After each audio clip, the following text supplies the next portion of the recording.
ফিরে না তাকিয়ে উঠোনের চালটা আমার আঁচলে ফেলে বল, এই জন্মে আমি বাবা মার ঋণ শোধ করলাম, আমার কনকাঞ্জলি গ্রহণ করো মা।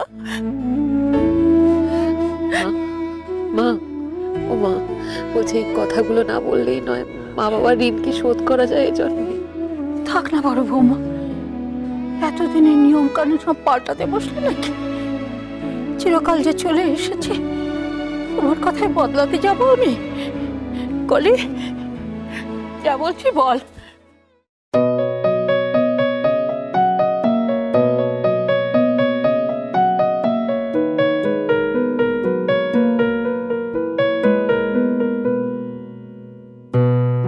এসব অদ্ভুত নিয়ম কবে বদলাবে বলতে পারেন? নিয়ম ভাঙতে দেবে না মানে? নিয়ম তো তৈরি হয়েছে ভাঙার জন্য। এখানে ধিঙ্গি ম্যাডাম থাকলে বেশ হতো বলুন। আবার দেরি হয়ে গেল, কুচুটে মাসিমাটা আবার খিচখিচ করবে। এই শোনো বৌদি, তোমায় একটা কথা বলে দিচ্ছি, তুমি না দাদাকে একদম রান্নাঘরে ঢুকতে দেবে না। আরে বড্ড দেরি হয়ে যায়। শোন চপলা, বাড়ির কর্তা কোন ঘরে ঢুকবে না ঢুকবে সেটা কি তোকে জিজ্ঞেস করবে? তোর যদি এত অসুবিধা হয় কাল থেকে আসতে হবে না, আমি অন্য লোক খুঁজে নেব। না না না ঠিক আছে, তুমি সারাদিন দাদাবাবুকে ওখানেই রাখো, আমি যাই। বাবা, টাকা তুলবো ভাবছি। ওই টাকাটা তো আমাদের মেয়েদের জন্য জমানো। বাপু তুমি ওই টাকায় কামড় বসাচ্ছ। বাবা, আমি একটা কথা বুঝতে পারছি না, বরফিও না নাকি আমরা? মাম্মি, মামা বেরিয়ে গেছে? কেন, কি চাই? আর দিদিরা? তারাও বেরিয়েছে। কি প্রয়োজন জানতে পারি কি? তুমি কি চপলা মাসিকে সত্যি আর রাখবে না? এই শোন বরফি, আমি কাকে কাজে রাখবো আর কাকে রাখবো না সেই কৈফিয়ত কি আমি তোকে দেবো? তাহলে কি আমি বাড়ির সব কাজ করে দেব?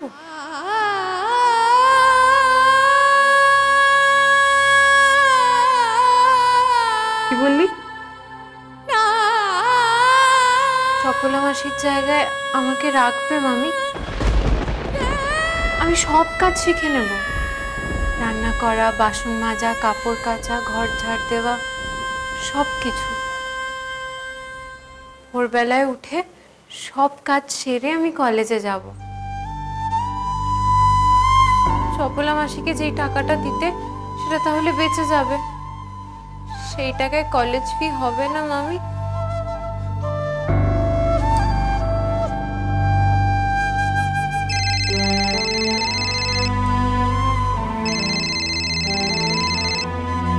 মামা অনেকক্ষণ বেরিয়ে গেছে বলবি, তুইও যা।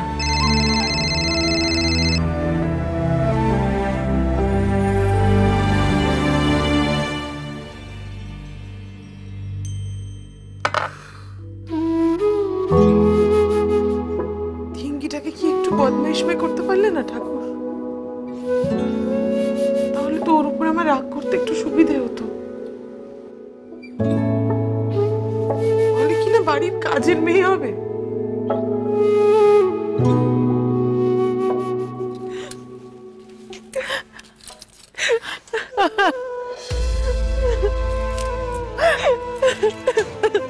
সাবধানে থাকবি, ফোন করলে কেমন? চল, আয়।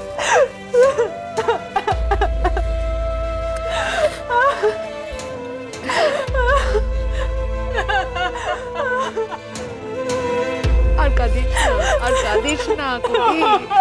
এত সুন্দর করে সাজিয়ে দিলাম, সব কাজে তো ঢেবড়ে যাবি, ঢেবড়ে কাজে নিয়ে যাবি শ্বশুর বাড়িতে তুই। হ্যাঁ, এই আমাকে প্রণাম করিস না মা, ভালো থাক তুই, ভালো থাক বৌদি।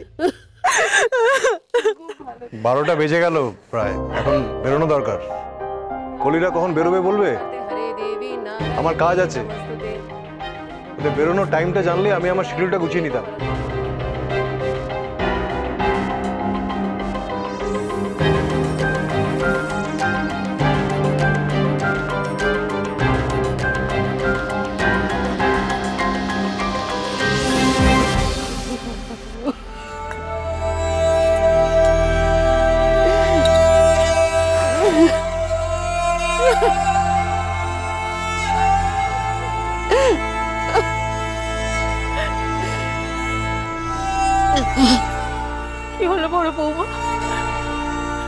তুমিও চলে এলে। আমি তো চোখে দেখতে পারবো না বলে। কেন যে মেয়েদের এমন করে সব ছেড়ে ছুড়ে দিয়ে চলে যেতে হয়? মেয়েদের ভবিতব্য কি আর করা যাবে বলো? মা, আমার একটু বেরোতে হবে, একজনের সঙ্গে দেখা করার আছে। আমাকেও তো বেরোতে হবে, কি করে বেরোই এখন? না খেয়ে বেরোবি শোনো? রান্না তো হয়ে গেছে বড় বৌমা। হ্যাঁ মা। এত সকাল সকাল আমি খাই না মা, আমি বাইরে কিছু খেয়ে নেবো। বেরোতে তো হবেই, আমার যে করেই হোক বেরোতে হবে, কিন্তু কি ছুতোয় বেরোই? শোনো, আমাকে একটু কাছাকাছি কোনো মার্কেট প্লেসে ছেড়ে দেবে? কালকে তো কলির তত্ত্ব যাবে, আমার অনেক কিছু কেনার আছে, ভাবছিলাম আজকেই এখনই গিয়ে কিনে নিতাম। মানে তুমি যাবে আমার সাথে? তুমি কি করে? এখনই কেন বড় বৌমা? খেতে দিয়ে তারপর যেও। তোমাকেই বা বেরোতে হবে কেন? মেজে বৌমা পলা গিয়ে আনবে যা আনার। যাবে তো মেজে বৌমা? হ্যাঁ হ্যাঁ, শপিং এ গেলে মনটাও একটু ভালো হবে, তাই না পলা? ও, আর বড় বৌদি মার্কেটিং এ গেলে বড় বৌদির মনটা যে ভালো থাকতো তার বেলা কিছু না? না চুপ কর তো। বড় বৌমার এমন হুটহাট করে বেরোলে চলে?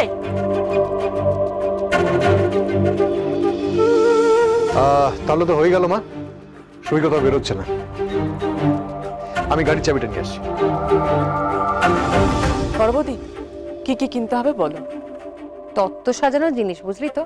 আমাদের 27টা বরকনের ট্রে যাচ্ছে, 32টা প্রণামী যাবে। হ্যাঁ, সেই বুঝে ট্রে নিবি, ধামা নিবি, কুলো নিবি, সেলোফেন পেপার নিতে একদম ভুলবি না, জড়ি নিয়ে নিবি কয়েকটা, অন্য মানে বিভিন্ন রকমের কম্বিনেশনে। হ্যাঁ, আর 2-3 রকমের রং, তুলি, স্কেচ পেনে একটা পাতা নিয়ে নিস। হ্যাঁ, আসলে আমি না ভেবেছিলাম পালকি বানাবো, বুঝলি তো, কাগজ কাপড় আর জড়ি দিয়ে। ওটার ভেতরে না আমি তত্ত্বটা সাজিয়ে রাখবো ভেবেছিলাম, তত্ত্বসূচিটা। আসলে আমি গেলে যেমন যেমন দরকার তেমন তেমন নিয়ে আসতাম। শোন না, তোরা তোদের মতো জিনিসপত্র কিনে নিয়ে আয়, তত্ত্বটাও তোরা সাজিয়ে নে না, আমার তাহলে একটু কাজ কমে, বুঝলি তো। এতগুলো তত্ত্ব সাজানো কি চারটিখানি ব্যাপার বলতো? এত কিছু অসম্ভব বড় বৌদি, আমরা পারবো না। মা, দিদি ভাই বরং নিজেই যাক, আমি আমি না হয় খাবার বেড়ে দেবো। তুমি খাবার বেড়ে দেবে? মা, দরকার পড়লে সবাই সব কাজ করতে পারে, যেই দেখেছে অন্যদিকে বেশি কাজ অমনি। মা, মা, আমি বেরোচ্ছি। বড় বৌমাকে নিয়ে যা সমু, ওকেই যেতে হবে। আমি কি করে মা, আমার কাজ আছে। কি যে করো না তোমরা, মানে বুঝতে চাও না কিছু। থাক না মা, আমি না হয় নিজেই চলে যাব। ওর যখন এতটা অসুবিধা হচ্ছে, আর তাছাড়া আমাকেও তো তৈরি হতে হবে, একটু সময় লাগবে।